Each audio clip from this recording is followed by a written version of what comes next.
également remercier les membres du jury, Madame Laverne, Madame Aubéry, Monsieur Harel qui devra arriver dans quelques minutes. Et bien sûr, ce jury aura la délicate tâche de déterminer les meilleurs d'entre vous.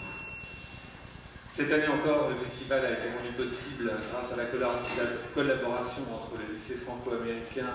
Je voudrais remercier Jane Campbell.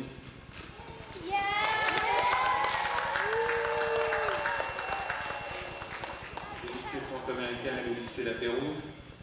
Et le consulat général de France, avec M. Jean-Pierre Filu, qui a donné un certain nombre de prix. Le journal français d'Amérique, Madame Marie Galanti, qui aussi a fait don de certains prix, et Madame Françoise Freeman, ancienne parente d'élève du lycée français d'Amérique. Et enfin, l'organisation de ce festival repose sur les épaules frêles de Jean-Paul Raffineau, qui a fait un travail immense, aidé de Francine Biorgowski, secrétaire au lycée, Megan Barnes, que j'ai vu tout à l'heure. Bonjour Megan. Et Chantal Geoffrion.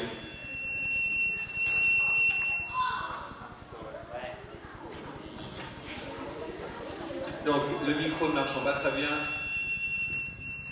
je vais finir sans micro et je vais vous souhaiter à tous bonne chance et que le meilleur gagne.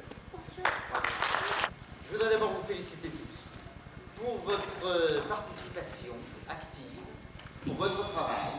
Vous êtes plus de 270 élèves sur les 3 catégories à présenter des numéros.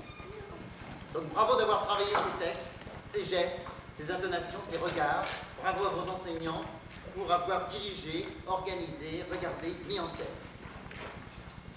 Je vais vous donner quelques conseils pratiques alors. Ce micro-là va être utile et je vous conseille de vous approcher le plus possible. Ne vous mettez surtout pas dans le fond de la scène. Approchez-vous le plus possible, le micro prendra votre voix si vous vous mettez le plus possible au centre. Et de toute façon, parlez fort. Parlez fort et parlez lentement. Lentement, nous ne connaissons pas vos textes, nous les découvrons avec vous en général. Donc faites-les nous découvrir en parlant très lentement. Alors respirez profondément, fort, respirez largement. Nous avons 5 prix à décerner. Nous avons 3 personnes ici au jury qui sont venues et que nous remercions beaucoup. Paul Aubéry, Geneviève Laverne et Jean-Christophe Harel, qui vont donc juger de vos numéros. 5 prix à décerner, un prix d'excellence, un prix de diction, un prix de gestuelle et un prix d'originalité, qui seront délivrés vers midi et demi. Je pense que si tout se passe bien, vers midi et demi, on va pouvoir annoncer les prix et les distribuer, bien entendu. Cette année, nous avons une petite nouveauté, ce sont des affiches. Chaque école en aura. Donc, c'est un concours d'affiches qui a été lancé seulement au lycée cette année, mais qui le sera, j'espère, l'an prochain dans toutes les écoles. Donc, ce sont 2 élèves de 3e qui ont fait une affiche en noir et blanc et une affiche en couleur. Vous l'aurez donc, chaque école l'aura, et ainsi que le prix d'excellence qui aura 2 affiches avec le reste d'autres prix. Alors, pour les numéros, donc, vous avez un programme avec l'ordre de passage. Il va d'abord y avoir les numéros hors programme, puis ensuite vous devez connaître votre ordre de passage.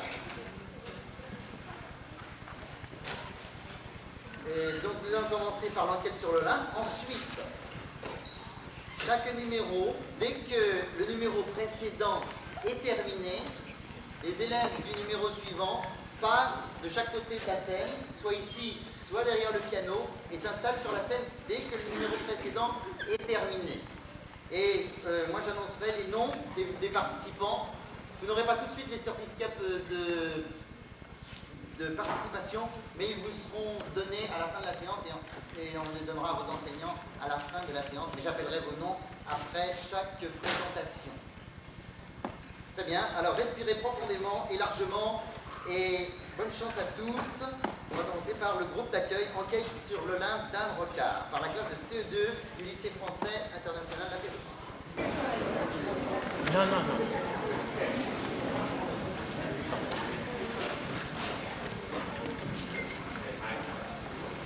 Ah, ok. Ah, oui. Oui.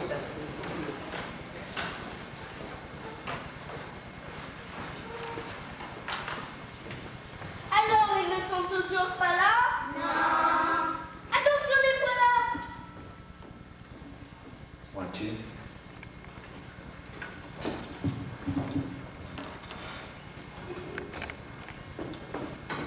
Moi, Zoche, le roi des dieux, je réunis certains dieux grecs sur Olympe pour enquêter. Pour enquêter? Oui, cette nuit, quelqu'un s'est introduit dans ma chambre pendant que je dormais tranquillement avec mon épouse Héra. Héra, c'est moi. Cet intrus a osé recouvrir mes sandales avec du miel. Du miel? On ne fait pas. Vous êtes tous des suspects. Des suspects? Je vais voir quels sont vos alibis. Toi, Athéna, tu es connue pour ta sagesse. Oui, mon frère. Que faisais-tu entre 3h et 7h du matin? Je m'entraînais au lancer du javelot. À 3h du matin? Exactement. Tu as dit la vérité, Athéna. Mon fils, c'est pour bon matin. Je peux m'en aller? Arrête, dieu de la guerre, dis-moi ton alibi. À cette heure-là, j'ai cassé ma canne sur la tête de ma femme. Oh! Et pourquoi donc? Simple accident. Je tenais beaucoup à cette superbe canne. Je n'avais aucune envie de la casser. Oh, quel culot! Tu as dit la vérité, Arès.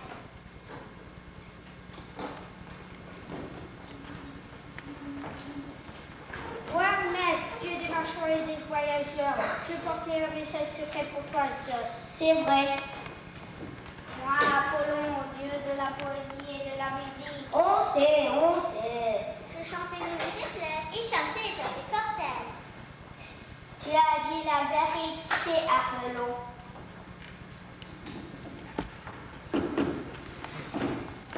Moi, Aphrodite, déesse de la beauté, j'ai discuté avec mon époux Héphaïstos le boiteux.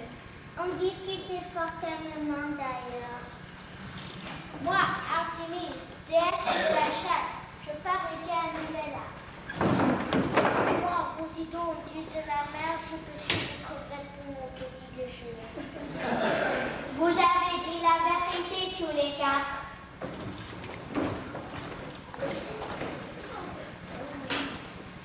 Héra, il ne reste plus que toi. Je t'en mets une fois fermée et tu n'as pas d'envie de me preuve. Alors, prépare-moi du sirop de miel, comme j'aime tant en boire. Du sirop de miel? Il n'a plus de miel, mon cher époux. Hier, j'ai arrêté presque pleine. J'avoue. Tu ne mettras jamais plus de miel dans mes sandales? Jamais plus. Alors, mon enquête est terminée et tout est arrangé.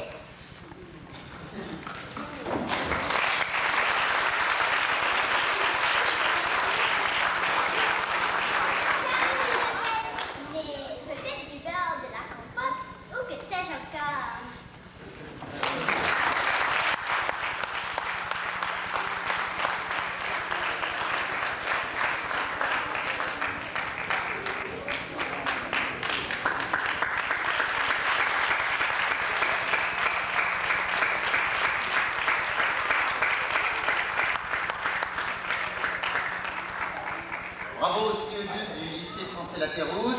C'était Rebelstein, Kate Johnson, Chantal Liao, Zephyr McIntyre, Léonid Miretsky, Geoffroy Slaughter, Giancarlo Usorio et Laure Vital. Bravo encore.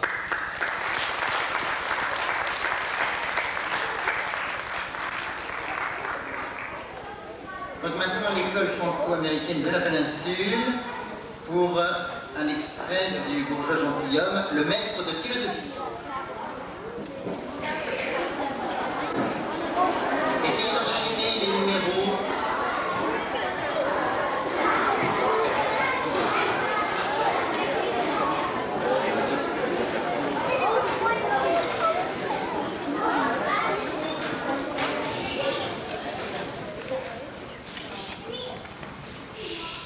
Et là-dessus, j'ai à vous dire que les lettres sont divisées en voyelles. Ainsi dites voyelles parce qu'elles expriment les voix. et en consonne, ainsi appelées consonnes parce qu'elles sonnent avec les voyelles et ne font que marquer les diverses articulations des voix. Il y a 5 voyelles ou voix. A, E, I, O, U. J'entends tout cela. La voix A se forme en ouvrant fort la bouche. A. Oui. La voix E se forme en rapprochant la mâchoire d'en bas de celle d'en haut. A, E.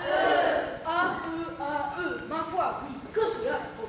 Et la voix I en rapprochant encore davantage les mâchoires l'une de l'autre et écartant les 2 coins de la bouche vers les oreilles. A, E, I. Cela est très. Vive la science! La voix O se forme en rouvrant les mâchoires et rapprochant les lèvres par les 2 coins, le bas et le haut. Oh, il n'y a rien de plus juste. A-E-I-O-I-O. Cela est admirable! I-O-I-O. L'ouverture de la bouche fait justement comme un petit rond qui représente un O. Vous avez raison. Ah, oh, il y a quelque chose que de savoir quelque chose. La voix U se forme en rapprochant les dents sans les joindre entièrement et allongeant les 2 lèvres en dehors et rapprochant aussi l'une de l'autre sans les joindre tout à fait. U. Il n'y a rien de plus véritable. Vos 2 lèvres s'allongent comme si vous faisiez l'amour. D'où vient que si vous la voulez faire à quelqu'un et vous moquez de lui, vous ne sauriez lui dire que U. Cela est vrai. Comme j'étudie tout pour savoir tout cela. De même nous font les autres lettres, qui sont les consonnes. Est-ce qu'il y a des choses aussi curieuses que celle-ci? Sans doute, la consonne D, par exemple, se prononce en donnant du bout de la langue par-dessus des dents en haut. Da. Oui. Les belles choses. Lève en appuyant les dents d'en haut sur la lèvre d'en bas. Fa. C'est la vérité. Mon père et ma mère, que je vous veux de mal. Et l'air en portant le bout de la langue jusqu'en haut du palais, de sorte qu'il trempe frôlé par l'air qui sort avec force, faisant la manière, et revient toujours au même endroit, faisant la manière du tremblement.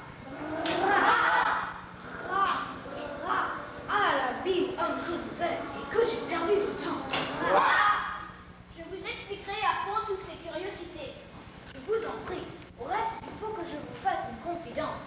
Je suis amoureux d'une personne de grande qualité et je souhaiterais que vous m'aidassiez à lui écrire quelque chose dans un petit billet que je laisserai tomber à ses pieds. Fort bien. Cela sera galant, oui. Sans doute sont ceux des vers que vous voulez lui écrire. Non, point de vers. Faut le voler que de la prose. Non, je ne veux ni prose ni vers. Il faut bien que ce soit l'un ou l'autre. Pourquoi? Par la raison, monsieur, il n'y a rien pour s'exprimer que de la prose ou les vers. Il n'y a que la prose ou les vers.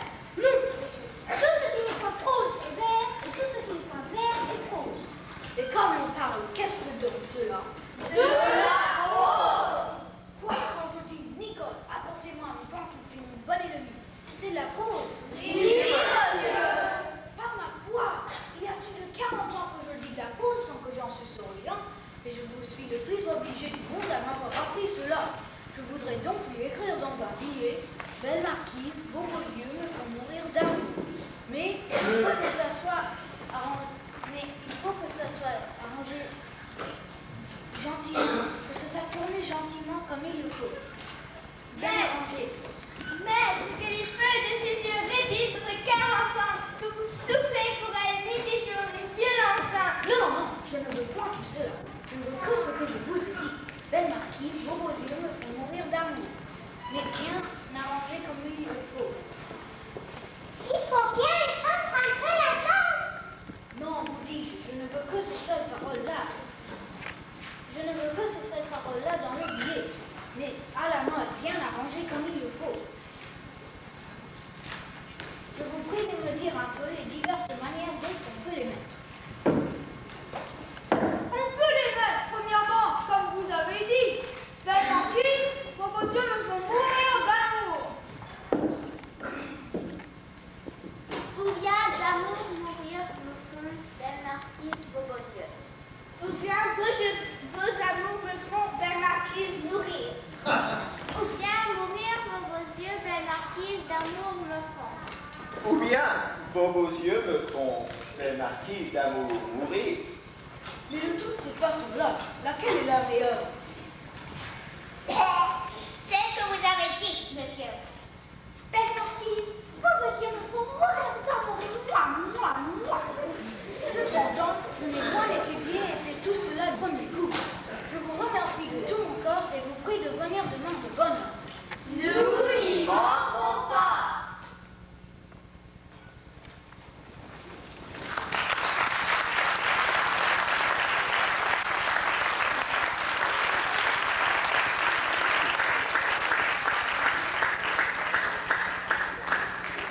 La célèbre scène du maître de philosophie avec Michael Bergemont, Lionel Farchand, Étienne Guidessy, Ross Giglio, Martin Emmerich, Catherine Martin, Hélène Martin, Anna McCarthy, Kyle Murao, Luc Pierron, Roger Van Hersten, Maya White.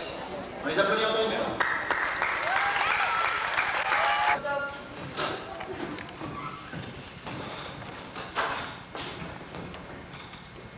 Bonjour, je m'appelle Jean Bacon. Je suis français et je viens de Grenoble. Et vous? Vous êtes bien curieux, mais vous me plaisez. Quelle heure avez-vous? 11h32, monsieur. Vous êtes en retard de 5 minutes et 30 secondes.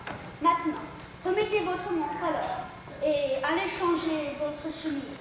Vous avez une chambre 32. Vous avez une tache de café dessus. Zut! Je l'avais pourtant lavé avec la nouvelle lessive.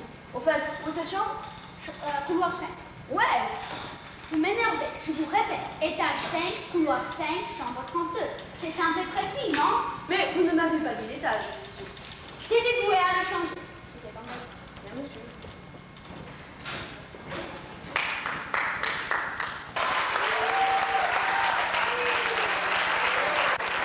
De style se met en place. C'était le dialogue, le vrai tour du monde en 80 jours, texte original par Théophile Plantas et Colin Kelly.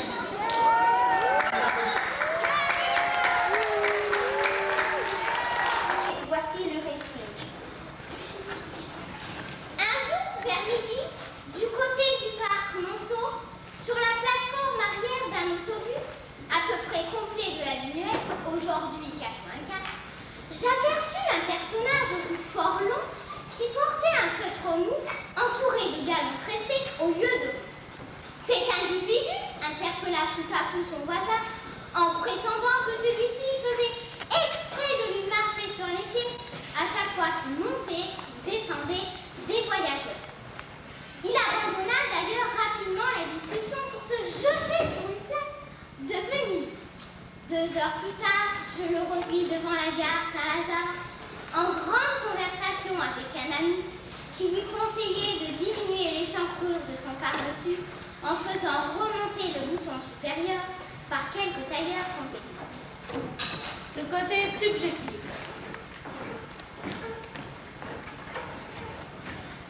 Je n'étais pas mécontent de ma vêture aujourd'hui. J'inaugurais un nouveau chapeau assez coquin, et un par-dessus dont je pensais grand bien. Rencontrer X devant la gare Saint-Lazare, qui tente de gâcher mon plaisir en me démontrant que ce par-dessus est trop échancré et que je devrais y rajouter un bouton supplémentaire. Il n'a tout de même pas osé s'attaquer à mon couvre-chef.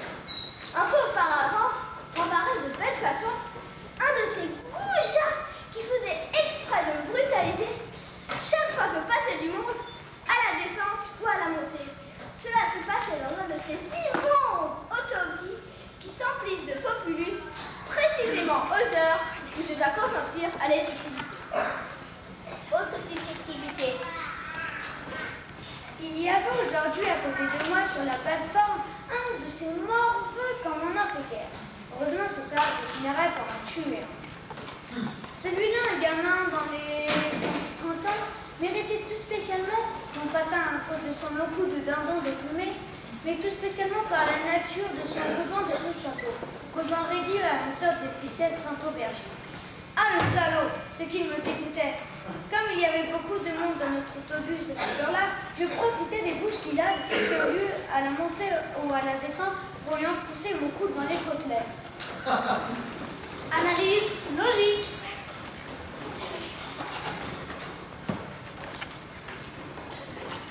Autobus.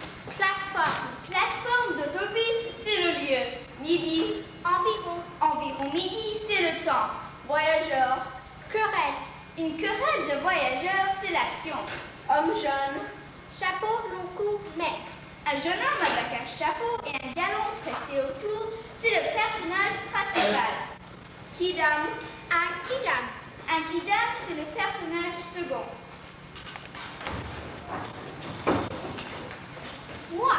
Moi, c'est le tiers personnage narrateur. Mot, c'est ce qui fut dire. Place libre, place occupée. Place libre, ensuite occupée. C'est le résultat. La gare Saint-Lazare. 1 heure plus tard. Un ami, un bouton.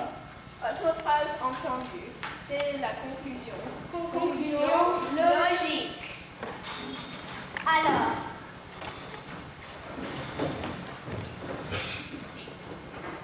l'autobus est arrivé. Alors j'ai monté dedans.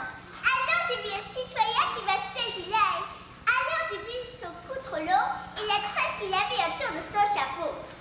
Alors il s'est mis à pister contre son voisin qui lui marchait alors sur les pieds. Alors il s'est allé s'asseoir. Alors plus tard je l'ai revu cours de Rome. Alors il était avec un copain. Alors il lui disait le copain, tu devrais faire mettre une autre bouton à ton par-dessus. Alors...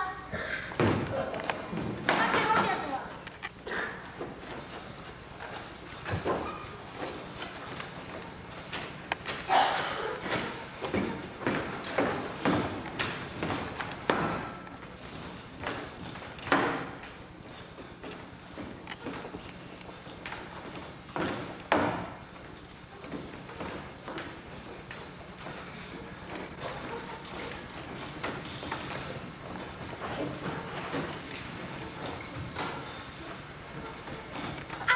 Ce jour-là, passe à l'autobus de la ligne S, de midi 23, direction Porte de Champéret.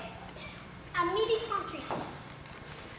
Y avait-il beaucoup de monde dans l'autobus de la ligne S, sus désigné? Développé. Qui remarqua ce bout de particulier? Un particulier qui avait un très long cou et une tresse autour de son chapeau. Est-ce que son comportement était-il aussi singulier que sa mise et son anatomie? Tout d'abord, non. Il était normal, mais il finit par s'avérer celui d'un cyclophénique paranoïaque légèrement hypotendu dans un état d'irritabilité hyperactive. Comment cela se traduisit-il? Le particulier en question interpella son voisin en lui demandant s'il ne faisait pas exprès de lui marcher sur les pieds chaque fois qu'il montait ou descendait de voiture. Ce reproche est-il fondé? Je l'ignore. Comment se termina cet incident? Par un fait d'un jeune homme qui alla occuper une place libre. Cet incident est-il un rebondissement? Moins de 2 heures plus tard.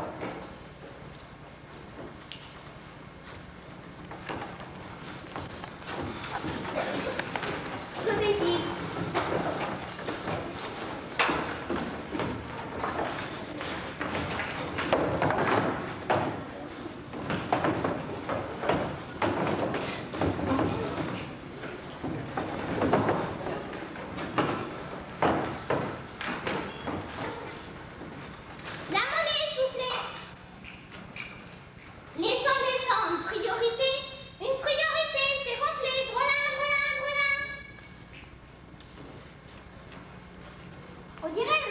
Faites exprès de marcher sur les pieds chaque fois que passent des gens.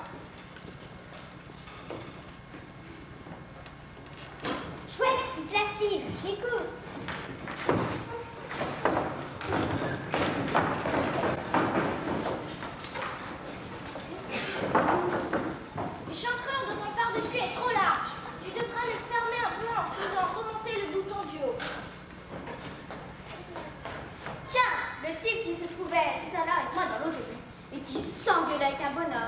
Joyeuse rencontre. J'en ferai une comédie en 3 actes et en prose. Antonini. Minuit. Il pleut. Les autobus restent presque vides. Sur le capot d'un haï du côté de la Bastille, un vieillard qui a la tête rentrée dans les écoles et qui ne porte pas de chapeau remercie une dame passée très loin de lui parce qu'elle lui caresse le démon. Puis, il va se mettre debout sur les genoux d'un monsieur qui occupe déjà sa place. 2 heures plus tôt, derrière la gare de Lyon, ce vieillard se bouchait les oreilles pour ne pas entendre un clochard qui se refusait de dire qu'il lui fallait de simple tympan le bouton inférieur du caleçon. Et maintenant, une ode.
Imported from Toulouse, southwest of France. That was gold. Laissez-nous chanter for our friend Michel. And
Bienvenue à tous, félicitations pour vous être préparés à ce moment qui est quand même un grand moment, un moment difficile, bien sûr pour nos écoles françaises, mais aussi pour les départements français des écoles américaines qui se sont joints à nous aujourd'hui. La valeur de ce festival, c'est une fête, c'est une grande fête pour nous d'être tous ensemble ici. C'est le travail immense accompli par Jean-Paul cette année, Jean-Paul Raffineau, et les personnes qui ont travaillé avec lui pour l'organisation de ce festival. Et c'est aussi le plaisir d'avoir avec nous, travaillant avec nous, tous les jeunes que vous êtes de ces autres écoles américaines. À vrai dire, sans votre apport, sans votre présence, ce festival serait beaucoup moins complet et intéressant. Nous savons que pour vous, c'est difficile de vous préparer, c'est difficile de venir ce matin, mais nous ferons tout ce qui est en notre pouvoir pour vous aider à continuer la fête que nous vivons, non seulement entre donc les écoles françaises de la baie, mais en plus avec vous tous. Nous avons organisé un repas à midi grâce à l'aide de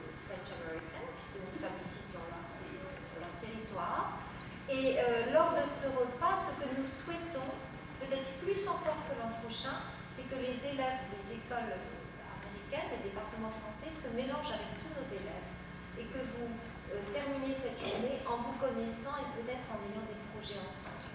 C'est la raison pour laquelle nous organisons cette journée avec ce repas, cette fête de l'été. Voilà, sinon, c'est toujours un grand plaisir de vous voir, de vous entendre, et nous vous souhaitons bon courage, bonne chance, que le meilleur gagne.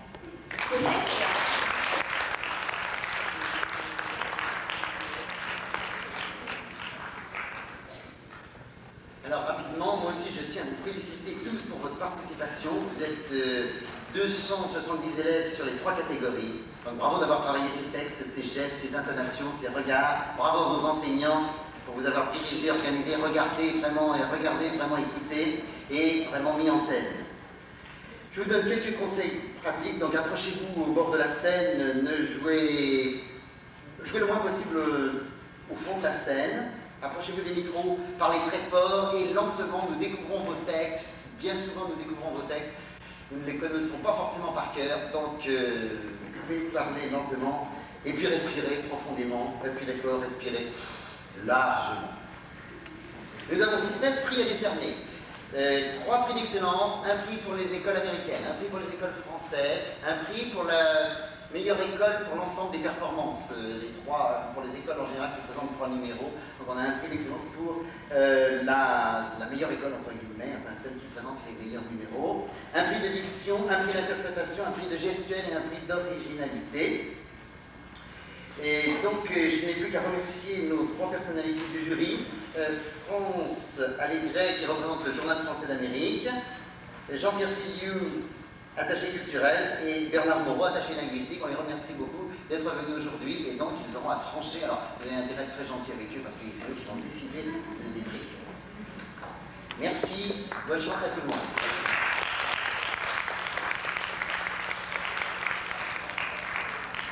On commence par 3 numéros hors concours, donc cela vous n'avez pas à le noter. Le premier c'est donc chanson française. Comment s'appelle déjà la chanson? Puisqu'on a mis chanson française. Allez-y. Loyal High School. Je vous demande d'annoncer vos numéros et puis d'enchaîner. Les certificats de participation cette année ne seront pas distribués tout de suite après à la sortie de scène, mais je donnerai vos noms à la fin et on vous applaudit à chaque numéro. Je donnerai les noms ensuite, ça permettra d'aller un petit peu plus vite.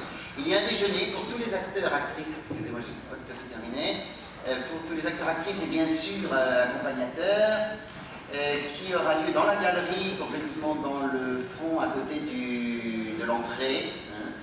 Et donc c'est un déjeuner qui durera 1 heure, de 12h30 à 1h30. Donc quelle que soit la situation, il est possible qu'on ait réussi à enchaîner tous les numéros dans la matinée, mais j'en doute un peu, et qu'on termine, mais on termine à 12h30, le déjeuner est à 12h30, et on reprend à 1h30, et on fera passer les numéros qui ne seront pas encore passés. Il y a un petit changement de programme qu'il faudrait que vous notiez, parce que malheureusement Clayton High School n'avait pas été enregistré dans notre programme, si bien que Clayton High School, avec 2 sketchs deux textes de Raymond DeVos, va passer en numéro 3. Le dialogue de Genionesco, attendez, c'est le numéro du lycée français La Pérouse passera en dernier. Le numéro qui était en 3. Allez-y.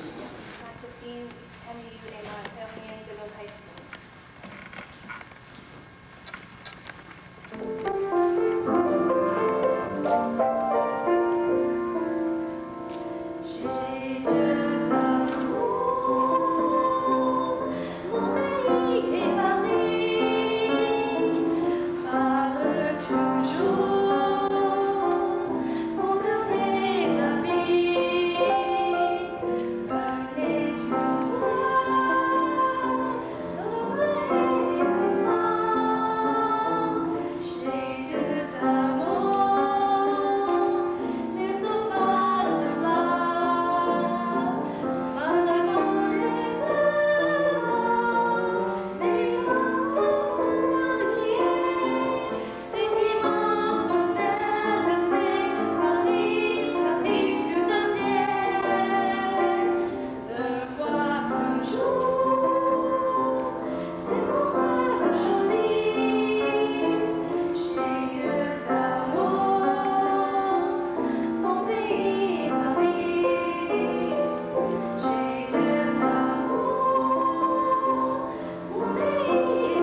m'appelle Jean.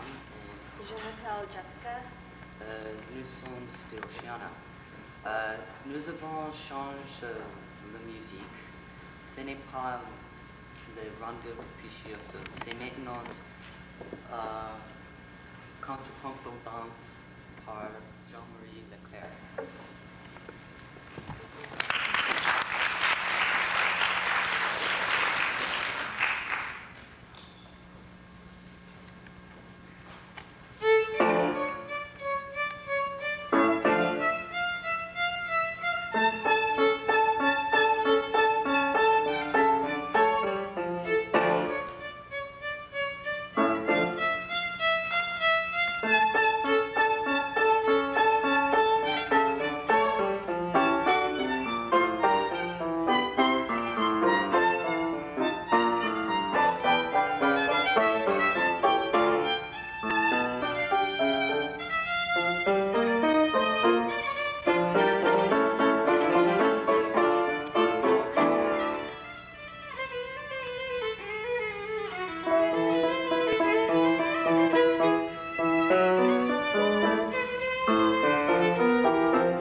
Charles Gounod, faites-lui mes aveux extrêmes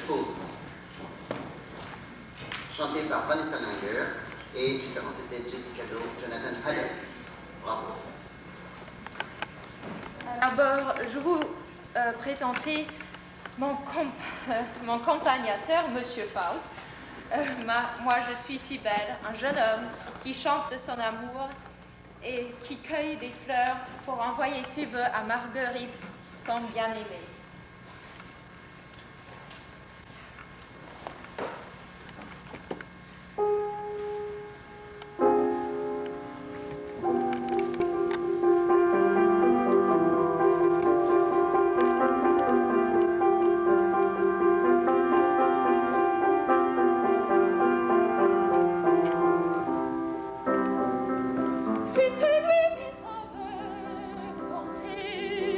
Mes vœux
C'était Vanessa Manger qui s'est déjà illustrée l'an dernier dans la présentation du festival. Toutes nos félicitations.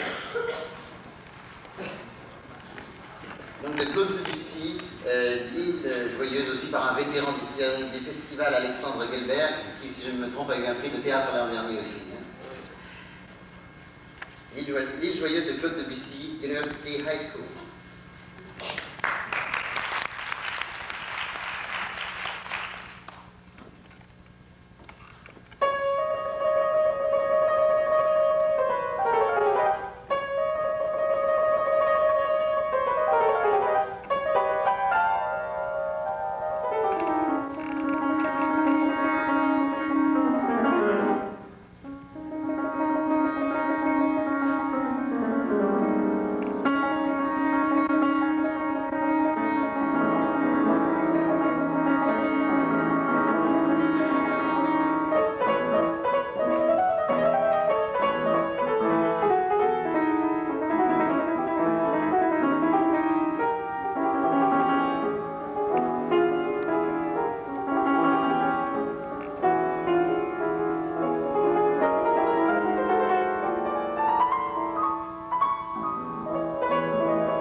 nous avons préparé ces deux affiches. Chaque école en aura une.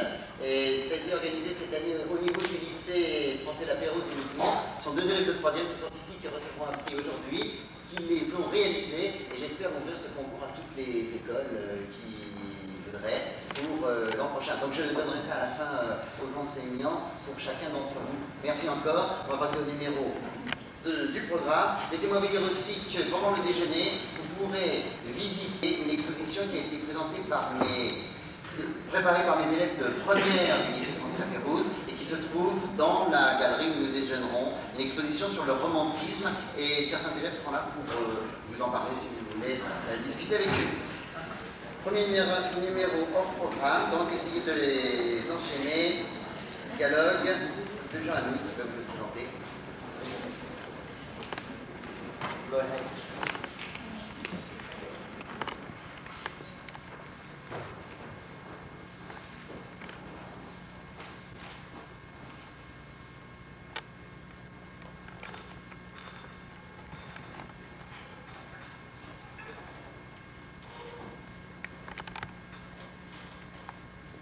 D'où viens-tu? Me promener, nourrice.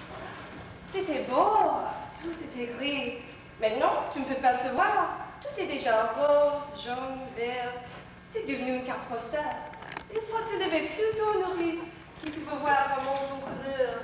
Je me lève pour le pinceau noir. Je vais à ta chambre pour voir si tu ne t'es pas découvert ton dormant et je ne trouve plus dans ton lit. Le jardin dormait encore. Je l'ai surpris, nourrice. Je l'ai vu sans doute. C'est beau, un jardin qui ne pense pas encore aux hommes. Tu es sorti. J'étais à la porte du vent, tu l'avais laissé entrebâillé. Dans les champs, c'était tout mouillé. Et cela attendait. Tout attendait. Je faisais un bruit énorme, toute seule sur la route. Et j'étais gênée parce que je savais bien que ce n'était pas moi qu'on attendait. Alors, j'ai levé mes sandales et je me suis glissée dans la campagne sans qu'il s'en aperçoive. Il va falloir te laver les pieds avant de te remettre au lit. Je ne me coucherai pas ce matin. Ah, 4 heures, il n'était pas 4 heures. Je me lève pour voir s'il n'est pas découvert et je trouve son lit froid et personne dedans. Tu crois que si on se levait comme cela tous les matins, ce serait tous les matins aussi beau, nourrice, d'être la première fille dehors? La nuit, c'était la nuit. Et tu veux me faire croire que tu étais promenée menteuse, d'où viens-tu? C'est vrai, c'était la nuit. Il n'y avait que moi dans toute la campagne à penser que c'était le matin. C'est merveilleux, nourrice. J'y crois au jour, la première aujourd'hui. Fais la folle, je le connais la chanson. J'étais fille avant toi, et pas comme moi non plus, mais dure telle comme toi, non. D'où viens-tu, mauvaise? Non, pas mauvaise. Tu avais un rendez-vous, hein? Dis non, peut-être? Oui, j'avais un rendez-vous. Tu as un amoureux? Oui, nourrice. Oui, le pauvre. J'ai un amoureux. Ah, c'est du joli, c'est du propre. Toi, la fille de Noura. Eh bien, tu vois, tu étais comme ta sœur. Et pire encore, hypocrite. Qui est-ce? Une voyou, peut-être? Un garçon que tu peux pas dire à ta famille? Voilà, c'est lui que j'aime, je veux l'épouser. C'est ça, hein? C'est ça. Réponds mon fin parole. Oui, nourrice.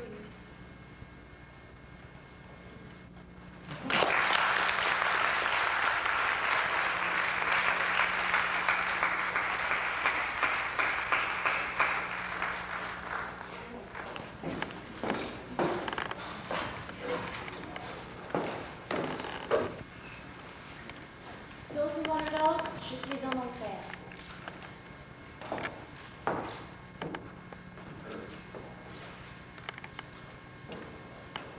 À moi? Eh bien, le cas de vous deux aurait m'appelé son envie. On ne vous trouve pas, vous autres. Vous savez que je suis un duo. Pense à moi, Pierre. Ne pense qu'à moi. Défends-moi tant que tu penses. Mon eau vive, ma chère eau vive. Je ne suis ici qu'à moitié. Je ne suis qu'à moitié coupable. Je suis eau vive là-bas, près de toi. Regarde, oh regarde. Elle est rouge comme une tomate. Voyons, c'est impossible. Nous avons souvent idéal ensemble. Qu'est-ce que c'est que peut-être?